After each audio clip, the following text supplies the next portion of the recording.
Tu sais quelle est la première cause d'incendie en véhicule aménagé? L'électricité. Et voir son véhicule en feu, c'est pas le à voir. Mais tu peux facilement sécuriser ton installation électrique. Et dans cette vidéo, tu vas connaître les 3 dispositifs à installer, une notion essentielle pendant ton installation et une habitude à prendre après ton installation. Ce qui va te permettre d'avoir une installation fiable, sans risque et pouvoir partir l'esprit tranquille. Ici, je vais pas te parler des erreurs de câblage parce qu'il te suffit de commenter électricité et je t'envoie un schéma électrique pour t'éviter de faire ce genre d'erreur. En 1, les fusibles et disjoncteurs, c'est les éléments essentiels de base à installer. Ils sont faits pour supporter une intensité maximum et si tu as un court-circuit, ils vont couper automatiquement l'électricité sur ton circuit. C'est des véritables anges gardiens. Je te conseille d'installer un fusible par circuit et 2 fusibles généraux, un pour tes consommateurs et un pour tes producteurs. Attention, pour que ça fonctionne, il faut mettre des fusibles de la bonne intensité. Dans ton pack électricité, y a pas un outil pour ça? Ouais. Et le lien est dans la biographie de mon profil. En 2, t'as les coupes-circuits. C'est des espèces de gros interrupteurs généraux qui vont couper l'électricité sur tous tes circuits. Ça va être tout noir!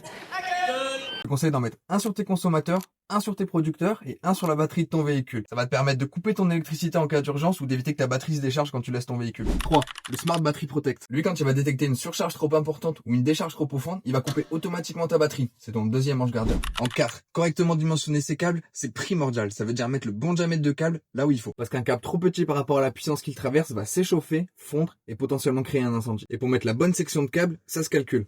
Voici la formule. Ouais, je sais. Dans le pack, il y a un outil qui le calcule automatiquement, non?